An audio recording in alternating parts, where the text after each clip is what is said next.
Casa Prime TV, o programa de quem habita. Aqui você vai conhecer os profissionais que podem dar orientações precisas para o seu habitat. Se você faz parte desse mercado, também é convidado a conhecer tendências e novidades para uma melhor prestação de serviços. Bem-vindos ao Casa Prime TV. No programa de hoje, dicas de direito imobiliário com o Dr. Lúcio Donaldo. Agostinho Plaça fala das ações do Cresce em tempos de pandemia. Kellen Scheck visita uma loja de papel de paredes. Bruno Barticciotto nos conta a história do seguro. Acompanhamos uma obra do arquiteto Fernando Manzoni. O Casa Prime TV de hoje veio bater um papo e conhecer uma obra do arquiteto Fernando Manzoni. Tudo bem, Fernando? Tudo bom. Vamos bater um papinho antes, só que antes a gente quer saber sobre sua biografia, os trabalhos que você já fez, há quanto tempo você trabalha como arquiteto? Legal. Tudo bem, eu sou o Fernando Manzoni, sou fundador da Manzoni Arquitetura. A gente está no mercado há 17 anos. A gente trabalha especificamente com desenvolvimento de projeto e execução, né, administração de obra, né? E há bastante tempo que a gente vem atuando bem forte nesse segmento residencial e comercial na região. Isso daqui é uma casa residencial? Sim. Certo? Sim. Conta pra gente onde ela fica. Tá, essa aqui é uma casa no Jardim do Golfe, né? Um condomínio aqui bem conceituado da região. Essa é uma casa de aproximadamente 400 metros quadrados, né? E ela é uma casa que está em fase de acabamento final, né? Então nós estamos terminando toda essa parte civil, os detalhes, os acabamentos, e a gente está preparando para entrar toda essa parte de marcenaria. Então aí por volta aí de um mês, aí 45 dias, os clientes já vão estar mudando para a residência. Quando um cliente te procura para fazer um projeto, até a fase final, da primeira reunião à fase final, uma casa desse tamanho, quanto tempo você leva em média para entregar? Geralmente um projeto gira em torno aí de 30 a 40 dias, né? Então a gente tem sempre um desenvolvimento inicial, que a gente faz a visita no local, visita o terreno, vê a necessidade de levantamentos complementares que a gente chama, plano altimétrico, né, aquela parte topográfica, sondagens, né, para ver que tipo de solo que a gente vai construir. E depois de feito esses levantamentos, a gente marca uma reunião, que essa reunião é um programa de projeto, onde a gente conhece o nosso cliente, né, a gente escuta bastante as necessidades deles, né, os sonhos a expectativa que eles têm em cima dessa residência. E aí a gente começa o nosso desenvolvimento. Então a gente faz algumas opções, né, da parte de arquitetura, com plantas de layout, maquete eletrônica, né? E aí a gente faz os ajustes, aí parte com o projeto executivo e as aprovações.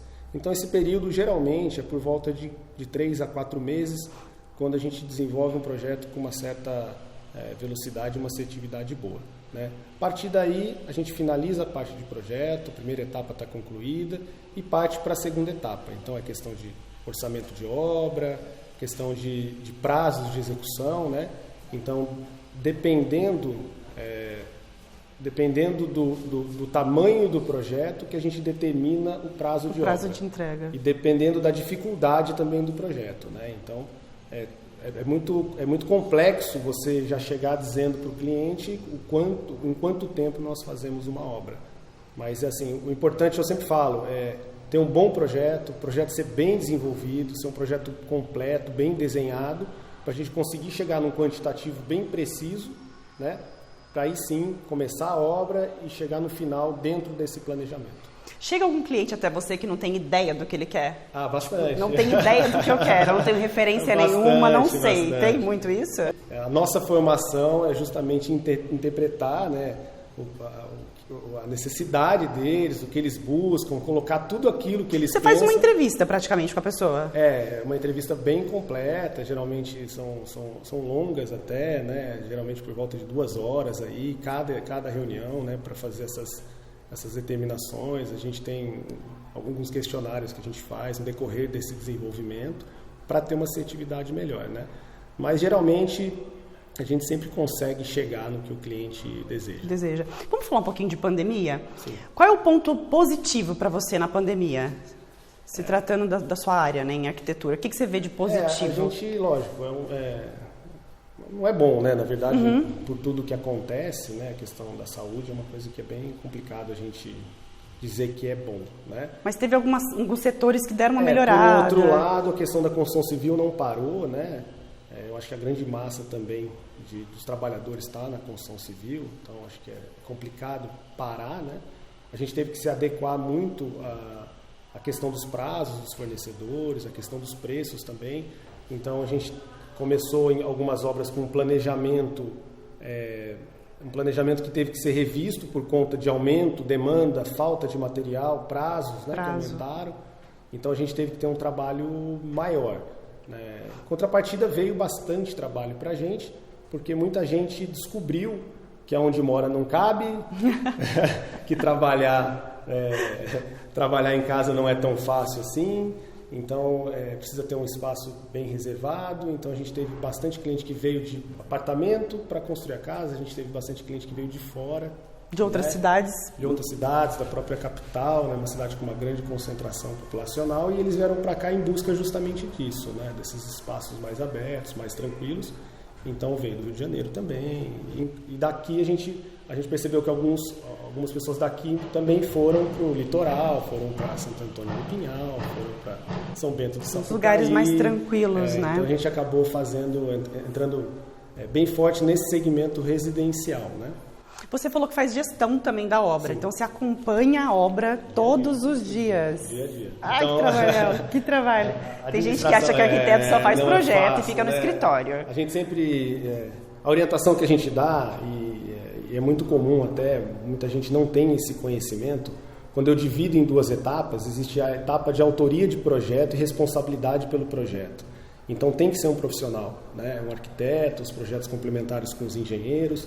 Então essa parte é muito importante. E a segunda parte, que é a construção, também você precisa ter um profissional, engenheiro ou arquiteto. Porque só são esses 2 profissionais que podem executar uma obra, ou acompanhar uma obra, ou ser administrador dessa obra.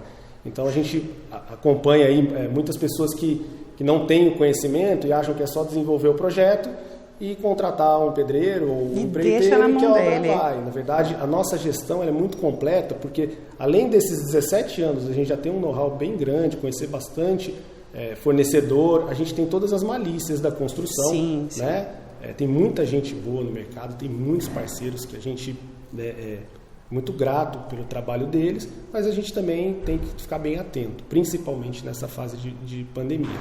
E a nossa gestão é completa, então ela é uma gestão de orçamento, é uma gestão administrativa, é uma gestão de passar para o cliente uma tranquilidade para deixar ele de fato ir visitar a obra aos finais de semana e deixar toda essa parte técnica que a obra exige, de planejamento, financeiro com a gente. Com você. Exato. Você está achando que é fácil? Quantos projetos você tem em andamento nesse momento? Nesse momento a gente está com um pouquinho de projeto aí, por volta aí de uns 25 aí, entre comercial e residencial. E faz gestão de obra, nós estamos com 9 obras em andamento. Mas está tudo certo, acho que... Que bom, né? A perspectiva é boa aí. Que bom, que cresça mais. Vamos conhecer um pouquinho dessa casa? Você me sim. mostra um pouquinho? Você falou então que ela está na fase final, praticamente já. Então, essa residência aqui é uma residência onde o cliente pediu para a gente um espaço aberto, né? Tá. Então eles buscavam aqui uma integração, né? Que onde a gente tivesse um visual da casa do início até o final, né? Que todos pudessem se ver e conviver junto. Né? Então toda essa parte térrea, porque ela é um sobrado, né? Então toda essa parte térrea ela é toda aberta. Né? Nós temos uma área separada, que ali é um escritório, pode ser também uma sala de TV. Né? A gente tem um lavabo que também a gente tem feito bastante, que a gente chama de um lavabo reversível a uma suíte. Depois eu quero que você mostre pra gente, isso eu achei interessante. Então ela é bem legal. Essa é uma casa também que é uma tendência bem grande dessa região aqui, desse perfil, que são elevadores. Né? A gente colocou nessa casa, tem um elevador também. Então nessa casa a gente tem uma integração, que é uma sala de estar, que ela já tem toda uma integração com a parte de cozinha, sala de jantar. E a gente tem essas portas aqui, que são portas de 2,70 metros de altura, com folhas mais largas, onde você tem uma abertura completa. E ela se integra diretamente com a área gourmet. A área externa, né? Então quando você pega, você tem a parte da cozinha, você tem a ilha da cozinha, você integra nessa área gourmet, vai ter também a parte da ilha do gourmet, né? Que ainda não está instalada, porque precisa primeiro instalar mais cenário. E aí você tem toda a área da piscina. Então você, quando os filhos estão na piscina, os amigos estão na piscina, eles estão integrados também no mesmo ambiente aqui, dentro do gourmet. Essa casa em particular, nós temos uma sauna que fica integrada com a piscina, que isso é uma coisa que a gente também costuma fazer, as pessoas gostam bastante, para quem gosta de sauna, onde você, de dentro da sauna, acessa a piscina. Agora há pouco a gente estava aqui com o cliente, E você vê a alegria dele, a felicidade que ele está, a ansiedade que eles estão para mudar para casa. Vou contar um segredo, hein? Vou contar um segredo. O cliente dessa casa aqui, ele ia vender. Ele gostou tanto que ele vai morar. Olha que legal. Isso é legal. Isso daí Isso é muito legal. É bem bacana. Então essa é uma casa que ficou muito gostosa. É uma casa clara, é uma casa bem iluminada, é uma casa bem arejada. Arejada, né? Então a gente sempre busca nos nossos projetos, até quando você me perguntou das preferências, né, eu sempre aconselho, quando eu posso, oriento os clientes que você ter grandes espaços, né, arejados, com portas grandes, com grandes ventilações, com aberturas, né? Isso é muito importante porque eu sempre divido em a parte sustentável da questão da consciência com o meio ambiente, né, da parte ambiental. Porque você comprar coisas para gerar, você poder, lógico, ser sustentável é bacana, mas onde você também pode aproveitar sem precisar ter esse custo, né, esse gasto. E poder utilizar o que já tem disponível também é bem importante, né? Quer construir ou reformar? Dicas de iluminação para sua casa, decoração, arquitetura. Não perca, assista o Casa Prime TV, o programa de quem habita. Dúvidas com iluminação? Assessoria em planejamento de iluminação? Você encontra aqui. Dicas incríveis. Casa Prime TV. O seguro não é uma instituição moderna, como todos imaginam, né? Sua trajetória é longa, muito antiga. Tem também um dito popular que é muito bacana, né, sobre a história. É melhor prevenir do que remediar. Com relação, né, o homem teve as incertezas com relação, né, ao futuro, à proteção dos seus bens. Então ele começou a se organizar, né, para proteger os seus patrimônios, né, proteger a sua família, os seus bens. Então esse foi um momento assim, muito importante que a história do seguro foi acontecendo. Desde o surgimento do seguro até os dias de hoje, ele vem se aperfeiçoando e modernizando, né, muito e de uma forma bem dinâmica hoje, muito digital, né. Os cameleiros na Babilônia, eles atravessavam o deserto e para comercializar, né, os seus animais e outros bens, e tinham muitos perigos nessa viagem. E eles se organizaram já, né? Se organizavam e montaram o seguinte acordo, que durante a travessia, caso eles tenham a perca de um dos camelos, os outros participantes da viagem iriam repor esse camelo, né, aquele participante que perdeu seu animal. Também os povos da antiguidade, como os hebreus, os fenícios, grandes navegadores, né, dos mares aí, Egeu e Mediterrâneo, eles também sofriam muitas intempéries, né, por conta do mar, e também tinha um acordo muito interessante, né, que durante a navegação, durante a viagem, caso ocorra, né, um naufrágio de uma das embarcações, o dono dessa embarcação teria por direito a reconstrução, né, de uma nova embarcação para que ele possa continuar a sua atividade. E o seguro foi caminhando assim, né, fruto da imaginação do homem, que com necessidades assim muito importantes com relação às suas viagens, às suas rotas comerciais que foram sendo traçadas ao longo, né, da história da humanidade mesmo. Por volta de 1300 tivemos o primeiro contrato de riscos marítimos, né, de seguro. Foi muito importante esse contrato. Ele veio aí garantir aos navegantes, né, uma reposição da sua embarcação. E eram viagens marítimas em tempos remotos, que não tinha a tecnologia de hoje, e as intempéries marítimas e também ideias de monstros do mar que engoliam as embarcações eram coisas que habitavam a mente humana. É muito importante citar que eram calculado também, o seguro era calculado de acordo com a rota que a embarcação ia fazer, dependendo da mercadoria, né?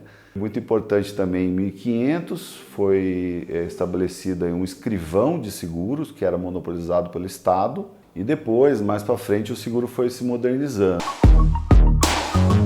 No Brasil, né, ele foi avançando, né? Hoje a gente chegando em mais ou menos 1960, foi criado aí a SUSEP, que era um órgão regulamentador do mercado brasileiro, que é a Superintendência de Seguros Privados do Brasil.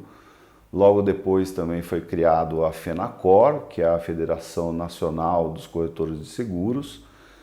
Aí sim, tendo uma legislação que determina que os corretores aí são os intermediários aí legais a angariar e promover contratos de seguro, né? E hoje esse modelo segue até hoje, porém com todos os aditivos aí tecnológicos e também atuais, né, para a proteção e garantia aí do patrimônio e do futuro da humanidade como um todo, né? O seguro ele sempre permeou tudo envolvendo o crescimento da atividade econômica, né, e a proteção aos bens. Então, um papel muito importante em toda a história do mundo. Isso é muito bom, é muito legal conhecer isso como bagagem, né, para a nossa vida. Casa Prime TV, o programa de quem habita. Mercado imobiliário, manutenção, decoração, iluminação e muito mais. Casa Prime TV, aos sábados, 15 horas. Quer anunciar no Casa Prime TV? Simples e descomplicado? Entre em contato com o nosso departamento comercial. Casa Prime TV, o programa de quem habita. Mercado imobiliário, manutenção, decoração, iluminação e muito mais. Casa Prime TV, aos sábados, 15 horas. Pensando em mudar o visual da sua casa ou apenas decorar um ambiente, saiba que os papéis de parede é uma opção prática e acessível. E aqui, na Vila das Cores, é uma loja que está cheia de tendências, super atualizada e com várias texturas e estampas. Hoje, o Casa Prime TV vai bater um papo com o Gustavo, que vai explicar um pouco melhor pra gente a opção que nós temos, porque é uma variedade incrível, né, Gustavo? Tudo bem? Bom dia, tudo bem? Bom dia. O papel de parede é uma solução muito prática e com custo legal, né? E assim, a facilidade, se a pessoa enjoa, ela troca fácil, não tem que fazer uma obra dentro de casa. Aquele quebra-quebra, né? Não, então é um recurso que eu uso muito nos meus projetos, porque eu gosto primeiro de criar um movimento nos ambientes e o papel permite isso, né? Os desenhos geométricos, os florais, os orgânicos, tem muita coisa hoje que remete à natureza, que é uma tendência grande também. O que eu mais gosto de usar são as texturas, que eu acho que traz aconchego, traz uma coisa mais assim de abraço. Eu gosto de criar esse clima na casa. Então a gente tem madeira, pedra, palha, são materiais incríveis e que trazem essa atmosfera de aconchego nos espaços. Hoje em dia, qual que é o mais procurado, Gustavo? Porque tem 3D, tem vinílico, tem esse texturizado que você falou. Ou depende do ambiente? Então a arquitetura hoje está muito aberta, né? Cada profissional tem um estilo, tem uma tendência, um perfil de trabalho e o papel ele atende a todos esses estilos. Eu sou muito contemporâneo, então nos meus projetos eu trabalho muito mais de textura, de madeira, mais sóbrio. Eu não gosto muito de trabalhar com cores exageradas, porque eu acho que isso acaba cansando mais rápido, né? E os meus projetos são mais masculinos, então ele tem essa pegada um pouco mais sóbria mesmo.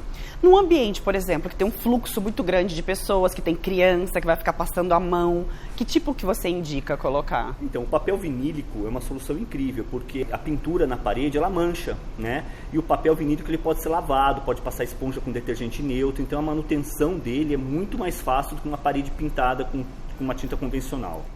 Para 2021, o que você sugere que vai ser uma tendência? Eu gosto das palhas. Palhas. Né? Porque assim, o que acontece? A gente ficou com essa pandemia, todo mundo muito preso em casa. Então a ideia é trazer para dentro da casa um pouco da natureza, que a gente chama de biofilia, né? Então os elementos naturais, quando eles podem ser empregados na parede da sua casa, trazendo esse movimento de contato com a natureza, elementos que remetem à natureza, ele proporciona uma sensação muito boa. Então palha, o que imita madeira, até separei depois se você quiser ver algum material. Isso tudo é o que mais está sendo procurado pelo cliente por causa dessa necessidade de não pôr uma parede de concreto, uma parede que remeta a aço, porque tudo isso traz uma frieza que é o que as pessoas estão tentando fugir nesse momento. É. Numa área externa, uma varanda, por exemplo, pode usar qualquer tipo de papel de parede? Vamos supor, não é indicado um 3D. Não, a preocupação maior na varanda é a exposição à chuva. E sol também, dependendo do papel, o sol não é problema, porque tem ambientes internos que você vai ter o sol, né? Grandes vãos de vidro, entra o sol na sala, num quarto, então o papel ele tem essa resistência ao sol. O problema maior é realmente as intempéries, chuva, cachorro, que às vezes na varanda o cachorro vai se esfregar. Isso que eu ia perguntar, porque pet é uma coisa que muita gente tem hoje em dia, principalmente gato, que adora arranhar. Emborrachado, não. Não, os papéis mais lisos, o gato não tem como fincar a unha, né? Agora, essas tendências de palha, esse tipo de coisa, ele tem uma textura que realmente, se o gato tentar puxar, ele vai destruir o papel. Todos são colados, se é assim que eu posso dizer, sim, aplicados da mesma forma, com o mesmo material? Ou isso muda de papel para papel? Sempre é uma cola própria para papel de parede. O que muda é a formatação do papel. Alguns são em rolos, né? Outros vêm em placas, então cada empresa, os importados vêm muito em placas, então isso que é a diferenciação. Entendi. Aqui nós temos uma variedade incrível, né, Gustavo? De forma geométrica. Essa variedade incrível não é nada perto das opções que eles têm aqui na loja, né? Mas é mais para o cliente chegar e perceber que existe realmente. As pessoas têm muito na cabeça que papel de parede é aquela coisa antiga, muito desenhada, muito trabalhada, florzinha. Só tem flor, floral.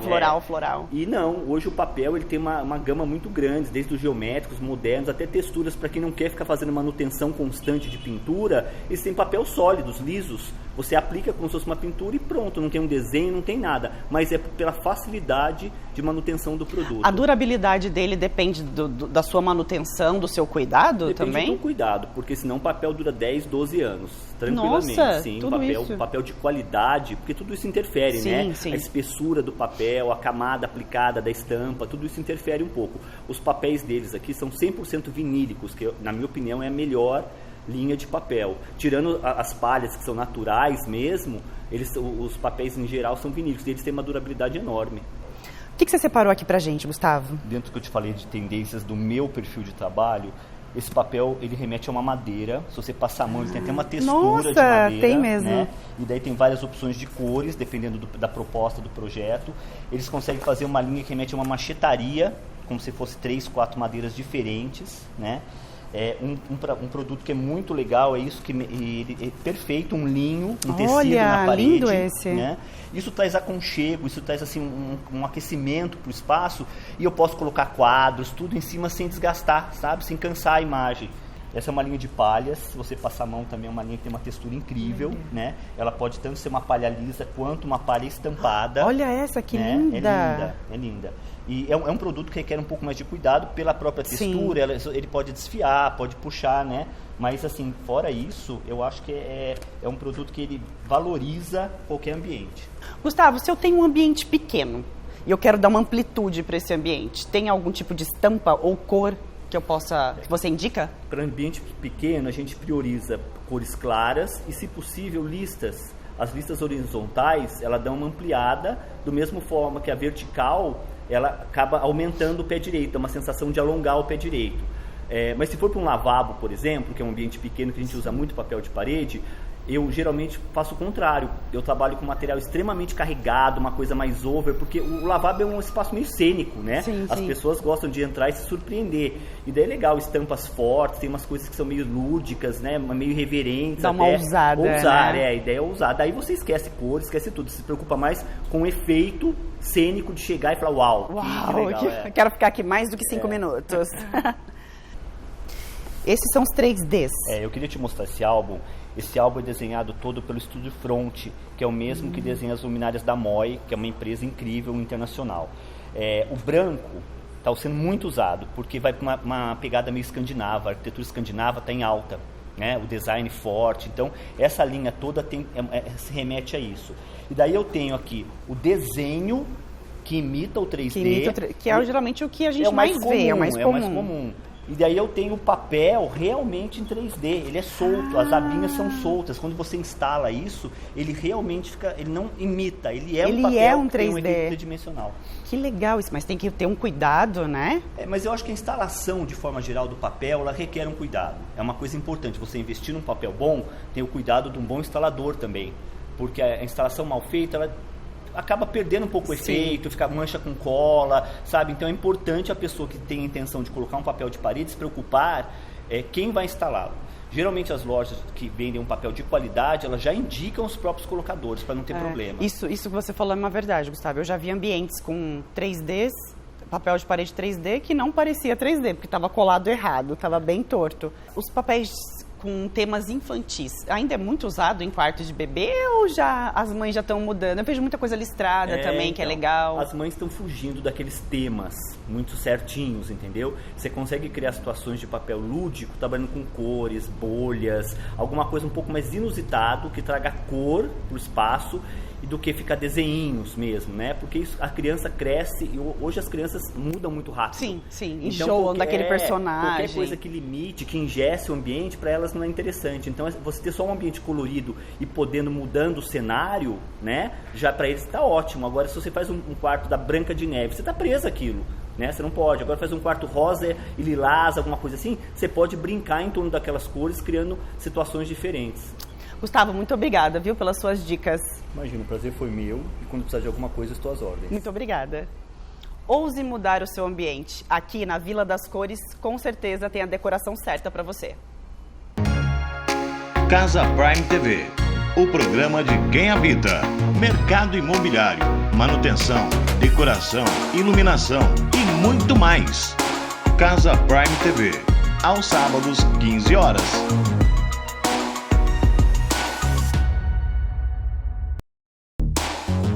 Vila Cores, revestimento e decoração. Qual o seu estilo? Seja qual for, nós temos a decoração certa para você. O CRES é um conselho dos corretores de imóveis. Ele que regulamenta as leis junto com o CONFES para dar qualificação para os profissionais trabalhar. Quando ele recebe a sua carteira, ele está apto a fazer um trabalho de venda de corretor, de assessoria imobiliária para os seus clientes, dando clareza e tranquilidade na compra e na venda do imóvel. Meu nome é Agostinho Plaça, sou corretor de imóveis há 35 anos e nesse período a gente trabalhando como corretor de imóveis, a gente acabou sendo convidado para fazer parte do conselho do CRES, né? Então eu sou conselheiro do CRES há alguns anos e agora com essa pandemia, né, houve toda uma movimentação extra, porque nós temos quase 600 funcionários e todos trabalhavam local. E nós tivemos que, a diretoria, o nosso presidente Viana, teve que reunir a diretoria e ver uma ação específica, porque os corretores, os possíveis corretores que querem pleitear a entrar no CRES, não podia ficar parado. Então houve uma ação rapidamente da diretoria do CRES, então foi feita uma ação para que todos trabalhassem em casa, dando ferramenta de computação, material para todo mundo e deu para eles uma coisa muito importante, segurança de não perder o emprego. Porque foi terrível para todo mundo nessa época, no ano passado, né? Quando o conselho fechou as delegacias. Todo mundo teve que ir para casa.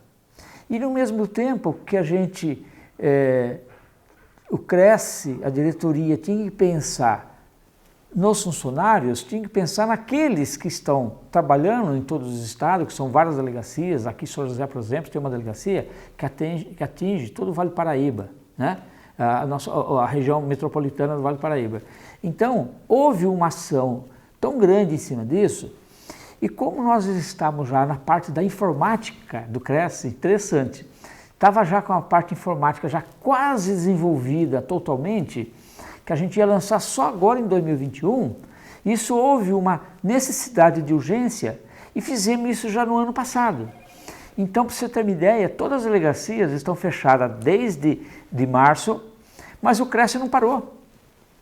Todo mundo que precisar ter acesso ao CRES, basta ele baixar um aplicativo do CRES e ele tem todas as ferramentas para falar com o CRES. Ele pode falar através de chat, WhatsApp, ele pode falar por e-mail, ao vivo.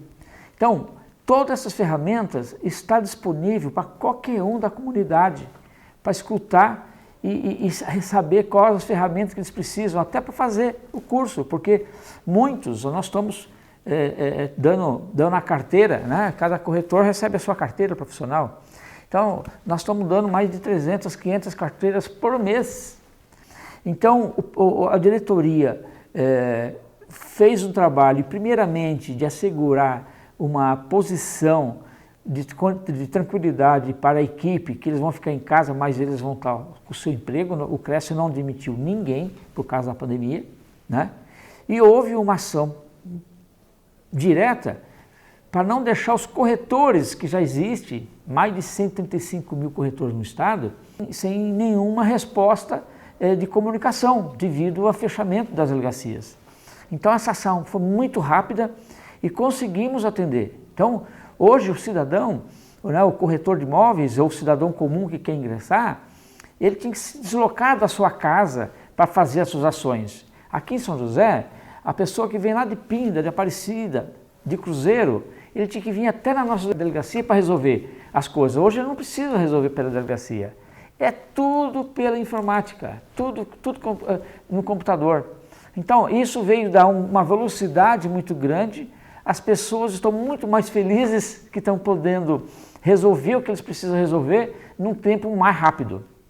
Essa é uma parte que o Cresce tem feito em todo esse período da campanha do Corona. Evidente que ainda continua. As melhorias que houve dentro do aplicativo, né, que eu acabei de falar do aplicativo, inúmeras ações que eles podem tomar lá dentro, e tem uma ferramenta que é o portal que o Cresce criou, que é muito importante para qualquer comprador de imóveis acessar lá e comprar. Porque quando ele acessa outros aplicativos que tem aí fora, esse aplicativo, qualquer pôs imóvel lá, né? Nem sabe quem que é, se é dono do imóvel, se não é. Nesse caso aqui não. Todo mundo que entra no portal é o corretor que pôs, ele viu a documentação do proprietário, ele checou. Então você que é comprador vai ter certeza que está comprando um imóvel de uma pessoa confiável. Dúvidas com iluminação? Assessoria em planejamento de iluminação? Você encontra aqui. Dicas incríveis. Casa Prime TV. Casa Prime TV. O programa de quem habita. Mercado imobiliário, manutenção, decoração, iluminação e muito mais. Casa Prime TV. Aos sábados, 15 horas. É do ramo? Quer anunciar no Casa Prime TV? Entre em contato com nossa equipe. É descomplicado e mais em conta do que imagina. Quais são os riscos de um contrato de gaveta? Bom, primeiramente, por que contrato de gaveta? São contratos particulares, né, que são feitos entre o comprador e o vendedor. Eles geralmente, dentro do nosso ordenamento jurídico, são os 4 principais contratos que são feitos, que é o contrato de compromisso de compra e venda, o contrato de promessa de compra e venda, o contrato de cessão de direitos possessórios e o contrato de cessão de direitos hereditários. Esses contratos não são levados para registro, portanto, eles não transferem propriedade. E, nesse caso, uma vez celebrados e concluídos, eles são guardados pelas partes. Por isso o nome contrato de gaveta. E ele representa riscos, justamente porque não tem publicidade. Não conferem a terceiros ter conhecimento das negociações envolvendo o imóvel. O primeiro risco: o proprietário do imóvel ou seus herdeiros podem reivindicar este imóvel. Então, aquele que está ocupando, o possuidor do imóvel, terá que contratar advogado e ter despesas processuais para defender a sua posse, correndo o risco, inclusive, de perdê-la. Além disso, terceiros também podem demandar contra o possuidor, pessoas que fizeram parte da cadeia de sucessão de posses, e reclamar ou questionar alguma irregularidade. Também há o risco deste imóvel ser penhorado por alguma dívida do proprietário.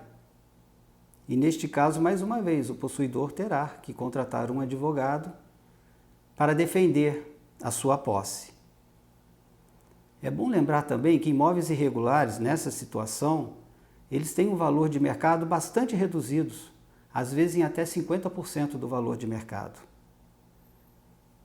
Além do mais, imóveis nessa situação não possibilitam a partilha em caso de inventário ou divórcio, ao ponto de fazer, neste caso, a transferência de propriedade.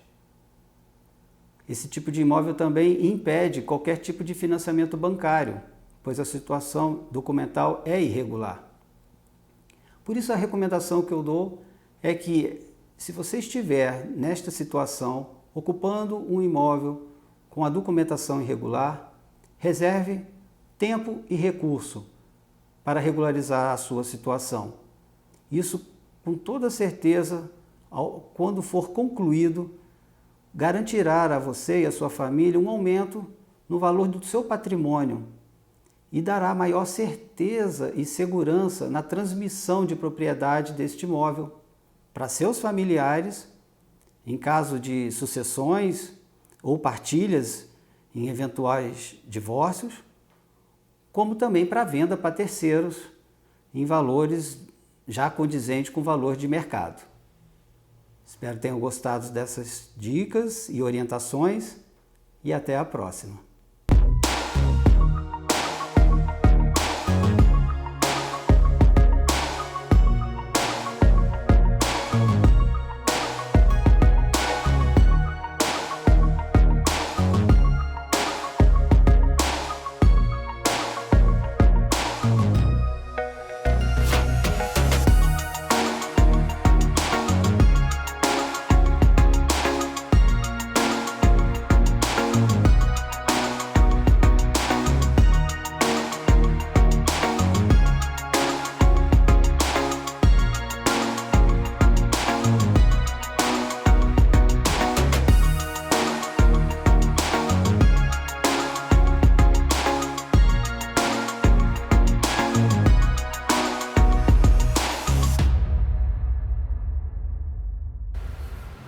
Gente, não é só colchões não, hein? Ó, tem poltronas, sofás, que poltrona, hein?